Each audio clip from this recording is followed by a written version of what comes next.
ensure that this right-wing stunt is not carried off in Canada. Care if people die. Hey, hey, hey, hey, ho, ho, ho, ho. We are here.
People die! Hey, hey! Hey, hey! Ho, ho! Ho, ho!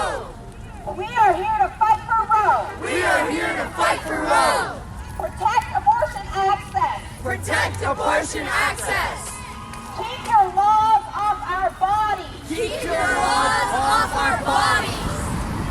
Protect abortion access. Protect abortion access. Hey, hey. Hey, hey. Ho, ho. Ho, ho. We are here to fight for Roe. We are here to fight for Roe. Protect abortion access. Protect abortion access. Fight for the rights of our Southern sisters. Fight for the rights of our Southern sisters. Hey, hey. Hey, hey. Ho, ho. Ho, ho. We are here to fight for Roe. We are here to fight for Roe.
I love you for bringing her. Thank you.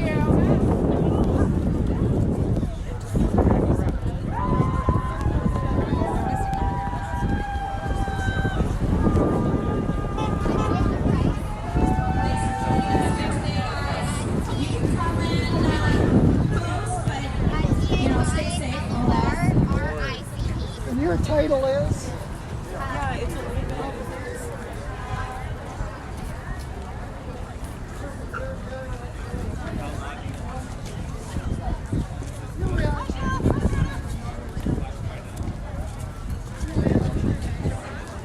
Howdy, folks. Thank you for joining us today, and big thank you to Taylor, who's over there. She's chatting with the news. She organized this. She made this possible. She's doing a really great job, so give her a pat on the back.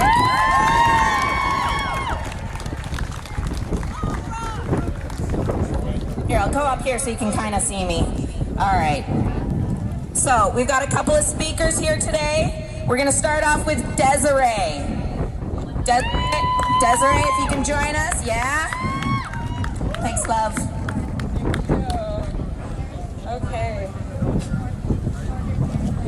All right, hello everybody. My name is Desiree. I'm speaking today as a white cisgender woman on the traditional and stolen land of the Anishinaabe people. I am a crisis counselor with La Maison Rosewood, and Shellen right here is also a mental health advocate. So today we're going to be available if anybody is in need of any extra support as we go through the rally. As we get started, I do want to touch quickly on an uneasy tension that exists within social services, including counseling, social work, and organizations that have supported women.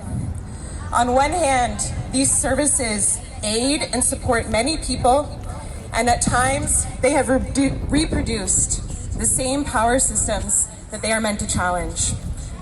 These are systems that determine who and what is considered legitimate, and the reliance on their apparent authority and expertise to make decisions about women's bodies permeates throughout our society, from the state and legal system to the medical system and social services.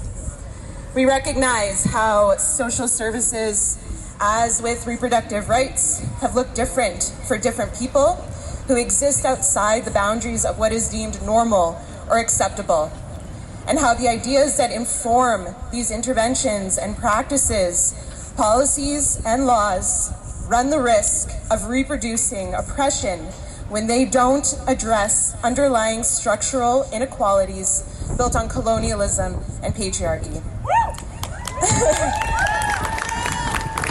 In offering this support, I also acknowledge the potential for the imposition of white colonial knowledge as the only way of understanding and healing people. The erasure of other ways of knowing has been yet another tool of domination and subjugation and is deeply embedded in social services today.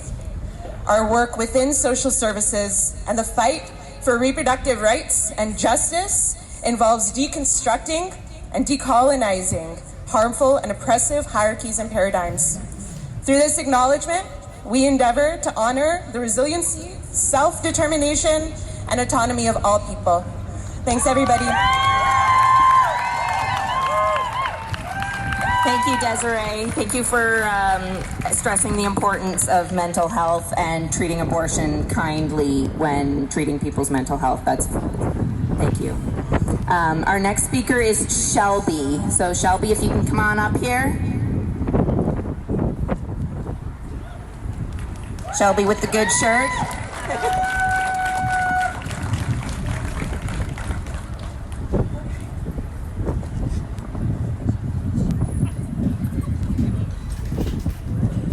Hi everyone, my name is Shelby.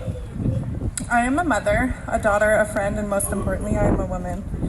I have also dedicated my life to working in healthcare for over 6 years. I feel very passionately about this issue, and I'm here today to stand in solidarity with American women and people with a uterus. An attack on women's rights anywhere is a war on all people everywhere. I love someone who had an abortion, and so do you. Abortion is healthcare, and safe access to abortions are a fundamental human right. If you are able to say, I don't know anyone who had an abortion, what you're really saying is no one trusts me enough to ever tell me that they've had an abortion.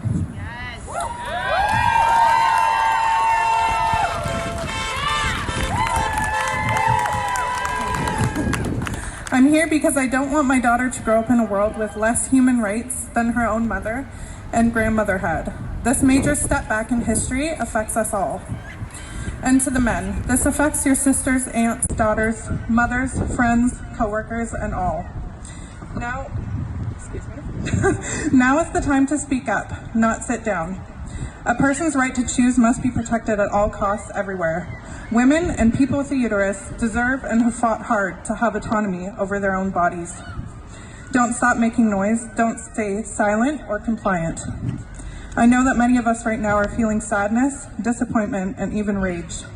Our emotions are valid. This should not be happening in 2022. And with 88 out of 119 Conservative members of Parliament here in Canada being anti-choice and anti-abortion, don't think it could not happen here too. I will echo what I wrote on my sign today and leave you all with this. No woman can call herself free who cannot control her own body. Thank you so much to Taylor for the opportunity to voice and share this message today.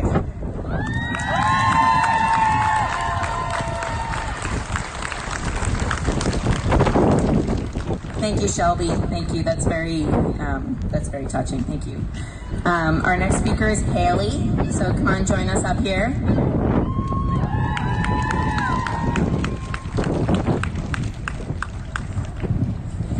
Thank you to the organizers and thank all of you for coming out here today. Thank you to Desiree for recognizing that we are on the stolen land of the Anishinaabe for this protest and keeping that in mind when we are thinking of how we are going to participate in our community tomorrow. Wow. 1973 Roe versus Wade decision was a moment for celebration and triumph for activists and women. It's overturning. The Dobbs versus Jackson decision is one that evokes rage and devastation. It represents a fundamental erosion of human rights based in colonialism, patriarchy, white supremacy, and misogyny. These structural and institutional forms of oppression that allowed this erosion characterize Canada. These systems work and govern to control women's bodies and the bodies of the most marginalized in our communities. We are here today to stand in solidarity with the activists and organizers in the U.S. But we are also here to demonstrate and show that we condemn the decision and to ensure that this right-wing stunt is not carried off in Canada. We are here to demonstrate and show our rage, to ensure that our community and politicians hear our collective voices that say reproductive rights are human rights. Our bodies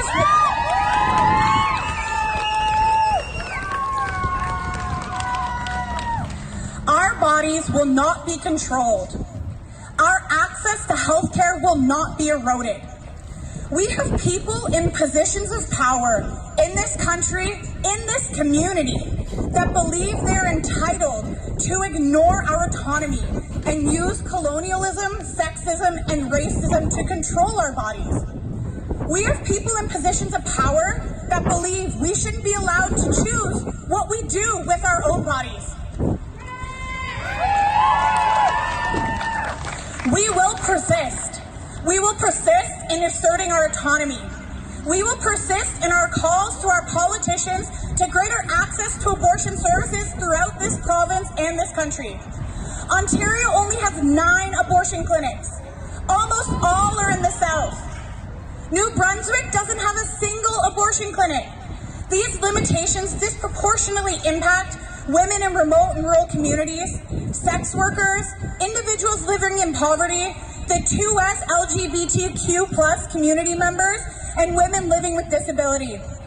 We will persist in our calls to reducing these barriers to increase health services, but also guarantee a basic income and affordable housing to reduce people's depths of poverty. That increases access. We will persist in our calls to educate healthcare providers on systemic barriers to care.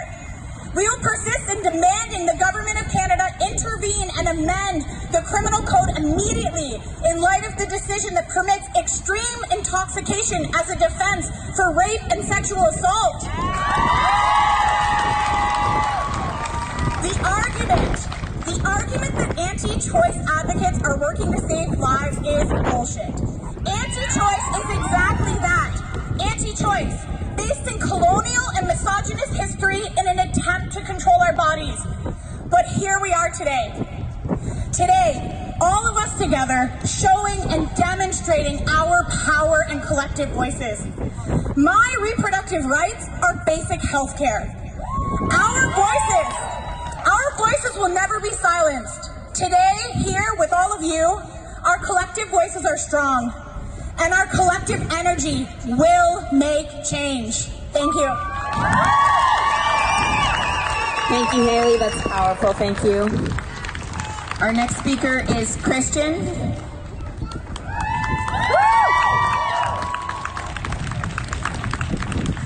Hey folks, my name is Christian and I'm a non-binary and trans person who uses they, them pronouns.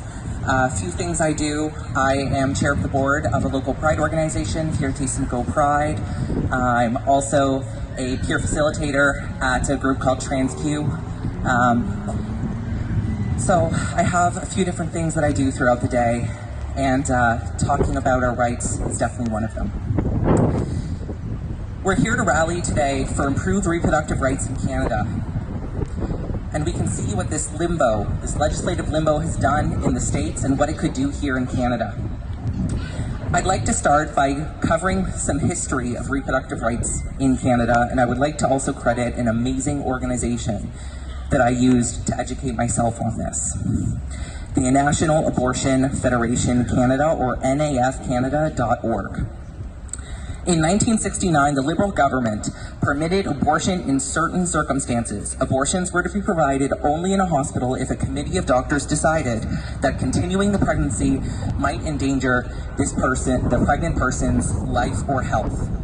In 1970, the Vancouver Women's Caucus organized a caravan to travel from Vancouver to Ottawa as a national feminist protest. In 1982, Canada enacted the Charter of Rights and Freedoms, and any law found contravening that could be struck down as unconstitutional. And later, in 1988, in the court case R versus Morgentaler in the Supreme Court of Canada, they struck down Canada's abortion law as unconstitutional. The law was found to infringe upon a pregnant person's right to life, liberty, and security of person. In '89, there was a court case, Tremblay versus Daigle, where the Supreme Court ruled that a father has no legal right to veto a pregnant person's abortion. These rights have continually been attacked, and they continue to be attacked today by lobbyists and politicians, many of them on the right. In 1990, the federal government, led by progressive conservative Brian Mulroney, introduced a bill, C-43, which would sentence a doctor to 2 years in jail for providing abortions where a pregnant person's health was not at risk. This bill passed the House of Commons, but it died in the Senate after a tie. And to this day, there have been no new bills introduced. In '95, the provincial and federal governments were forced, they forced Nova Scotia and New Brunswick to allow private abortion clinics.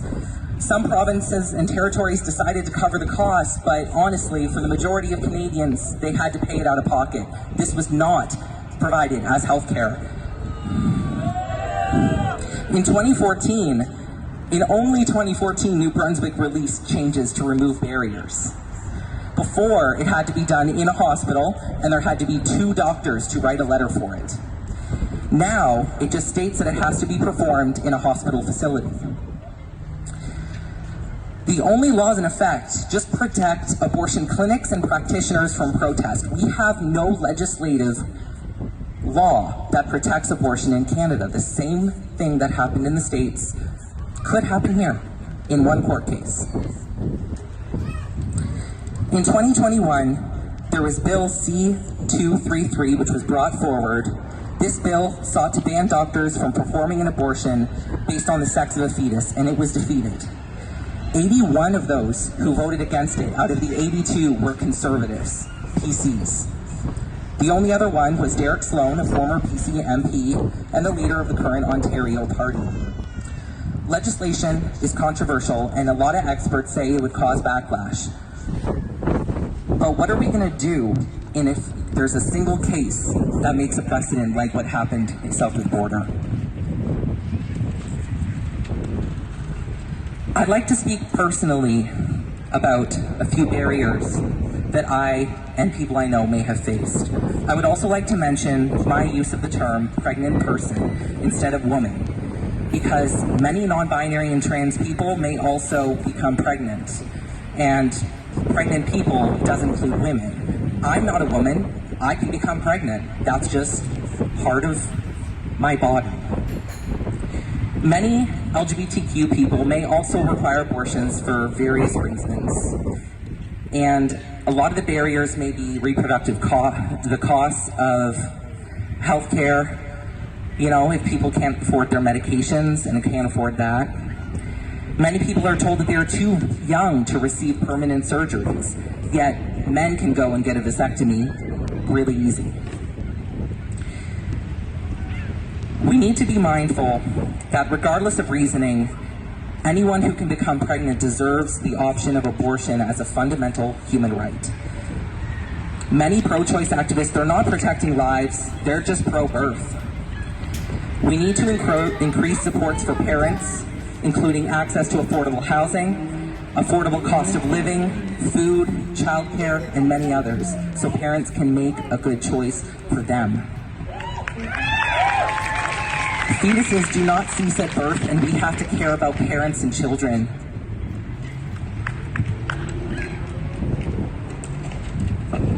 I swear I'm near the end.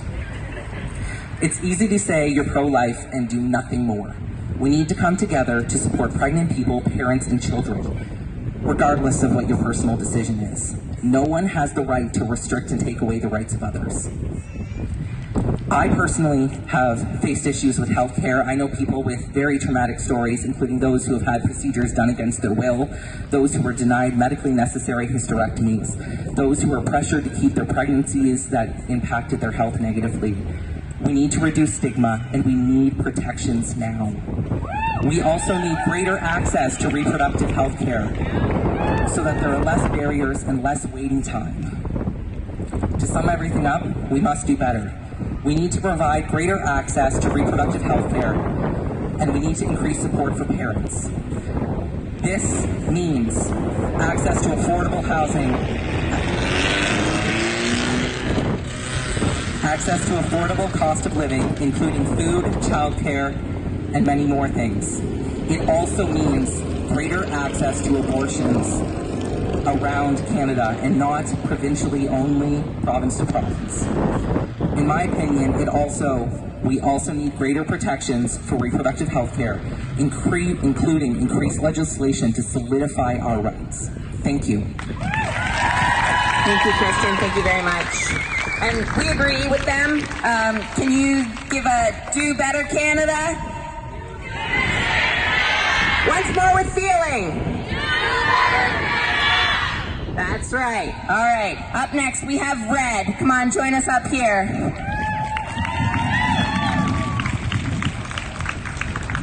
Hi, everyone. My name is Red, and I'm a trans, non-binary person. I am also on the board of Fierté Simcoe Pride. On June 13th, 2022, while I was walking downtown to the Trans March, I heard that Roe v. Wade was overturned in the United States. I heard that abortion rights were suddenly stripped away from the people who need abortions. I didn't show it, but I wanted to scream, cry, and yell all at once from the rage. I felt it inside. I walked along my fellow trans folks in the march, chanting for all those affected by the overturning of Roe v. Wade. I could feel the emotions from those that were worried and the loved ones and about their loved ones, and I knew I wasn't the only one in what I felt. We all felt scared and angry. We were all upset. We all worried about those we love with uteruses not getting the care they need because their rights to choose has been stripped away from them. The people who stripped those same rights away from us are the same people who said, "My body, my choice," to the vaccines. It is clear they don't care when it doesn't affect them directly. Banning abortions is never the answer. According to the UN agency dealing with sexual and reproductive health, 45% of worldwide abortions are unsafe, making it the leading cause of maternal deaths. Think about that. 45% and the leading cause of maternal deaths. Banning abortions only does more harm. There are so many more reasons that people with uteruses get abortions, and we should never ask why. Whether the reason is medical, personal, or financial. For many people, the question of why is traumatic. Some people are incapable of carrying to full term, and I know many, many people who I love that are in that category. Others face circumstances that might not be ideal, from lack of housing, lack of funding, and so many other reasons. And for some, they just might not want children, and that is just their choice. The only person who should be making the decision about their uterus is the person who has it. It is our right, our choice, and our bodies.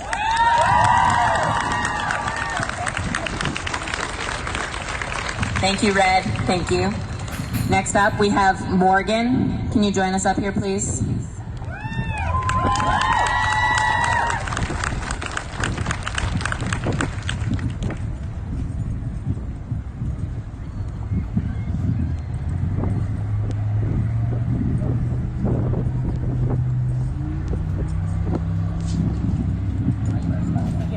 Thank you for having me. I've never done one of these, so hopefully I don't screw up.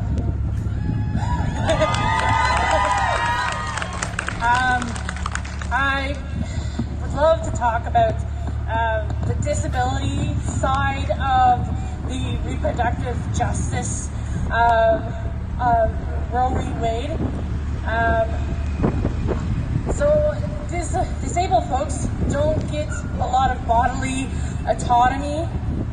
So, for example, we're not taught about health education that is accessible, or when we need to get to a doctor's, we're not given, we may be forced on medication, or we may need a sign language interpreter, things like that.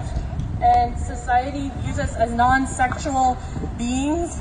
So, like, what I mean by that, they don't think that we have sex when we're adults, and we're taught to comply instead of a consent. And guardianships, we all remember what happened to Britney Spears. No? You don't? Yes? Okay. That happens. It's very common to disabled people. And I also wanted to talk about two different court cases. One about Eva's case in Canada. In the 1980s, Eve was a young woman with a developmental disability. Her mother wanted her sterilized, which also happens to disabled people. The last one was in 2019. Yes, but this place in the 1980s, because she saw her holding hands with a young man and was worried that Eve would become pregnant. Eve's mother went to the Supreme Court of PEI, and the court said no appeal, and then the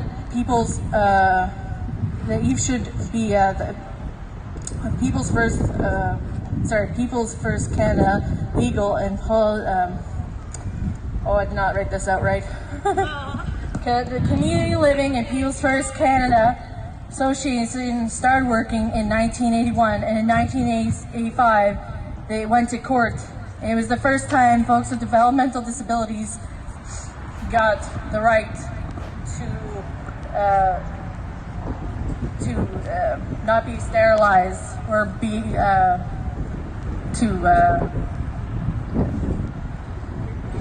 choose, right to choose, thank you.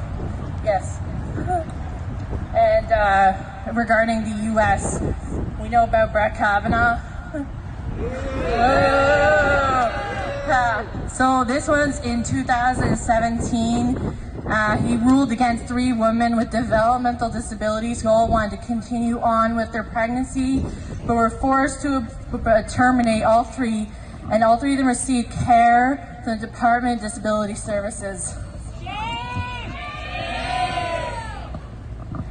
And the last one I want to talk about is a court case called Buck v. Bell, which continues on today. And it was a 1927 decision in the U.S.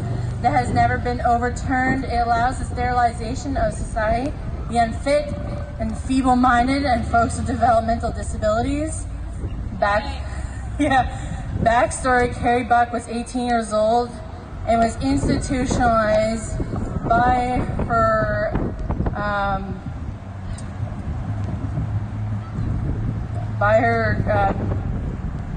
her step-parents, because her nephew assaulted her and she became pregnant. And there was a lot more that you can read on, but to clarify, they sterilized her because of that, and then Adolf Hitler closely modeled that program later on. So that's just a little bit about disability and Roe v. Wade, and how disabled people to this day still do not have access that a lot of folks may not realize, and how history is really important when we talk about disability, and that we need to keep in mind that disabled people are often forgotten in this conversation.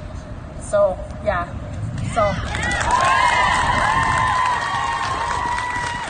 Thank you, Morgan. And let's all remember that the forced sterilization of people is eugenics. And can we get a down with eugenics? All right. Next, we've got Savannah. Come on up here, love. Let's get some fire up here.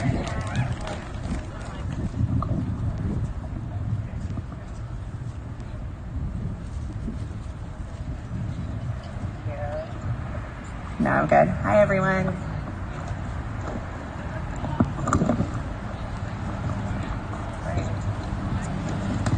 My name is Savannah, and I am here today to speak on behalf of the organizers for this event, Taylor Rice, who would like to say a few things about this walk. First, so that everyone knows, there are 2 support workers on site in case anything sensitive triggers emotion.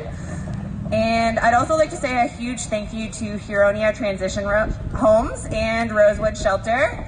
Round of applause. To all of the speakers, thank you. Including me, yay. Oh, sorry guys, I lost my spot. There we go. And to everyone here today for showing your support for reproductive rights. So why organize a rally? Well, it starts with the devastating news from the States about the overturning of Roe v. Wade, a massive loss of human rights. I feel deeply for our American neighbors and want to stand in solidarity with them to recognize how horrific this truly is. With this news, I also want to bring awareness to the lack of abortion rights and access in Canada. Abortion is treated as a medical procedure in Canada, as it should. However, we are not fully protected, and we need to push our MPs to fight for to keep abortion safe in Canada. In 2021, according to the Abortion Rights Coalition, 90 out of 337 Canadian politicians voted to restrict abortion. Boo! The loss of our right to an abortion is not out of reach in the Canadian political system. To be clear, this is not a political jab at any one party. These votes came from multiple different parties, so let this be a reminder to please do your research on each and every candidate before voting, and vote. Additionally, abortion is not accessible in Canada, as it's not as accessible as some may think. For example, in places like PEI and Northwest Territories, there is a total of 1 abortion provider for the entire territory or province. According to the CBC, there is a major lack of funding for abortion in Canada as well. Most rural areas of Canada do not have accessible abortion care. In Canada, we have 1 clinic for every 86,918 people. 1 clinic! People with uteruses. Ontario also has 38 total providers in comparison to 77 crisis pregnancy centers, most of which are essentially pro-life propaganda centers that attempt to scare people away from abortion. Boo. To conclude, the U.S. Supreme Court's decision to overturn Roe v. Wade has been a harrowing reminder about our own access to abortion care. In order to change, we must be involved in our democratic process by staying educated on it, volunteering, donating, and most importantly, voting. Stay wary of politicians trying to push legislation that will strip us of our right to abortion. Thank you so much, everyone, for coming out. And as a personal aside, I would highly encourage you all to get the emails of your local MPs and start writing email campaigns to them every single week. Drop into their offices and find out what they are doing and keep them accountable. They are elected officials. Adam Chambers, I am looking for you. Thanks, everyone. Thank you, Savannah. That's all of our speakers for today. Thank you, everyone, for joining us today. Thank you so much to Taylor for organizing. Come up here, Taylor. Taylor, I'm looking at you, babe. Come on up here. She's a little shy, so we're going to give her a big thank you. She was worried this wouldn't turn out, but look at all of you guys. Look at you guys standing up for your rights. Yeah? Thank you, everyone, so much for coming. It means so much. Thank you, guys. We are really grateful. Keep fighting. keep protecting yourselves, keep protecting everybody that you can, their siblings who have uteruses, and if someone tells you that abortion is wrong, punch them in the face. But not for legal reasons, I didn't say that. You didn't hear me say that. Thank you, my loves.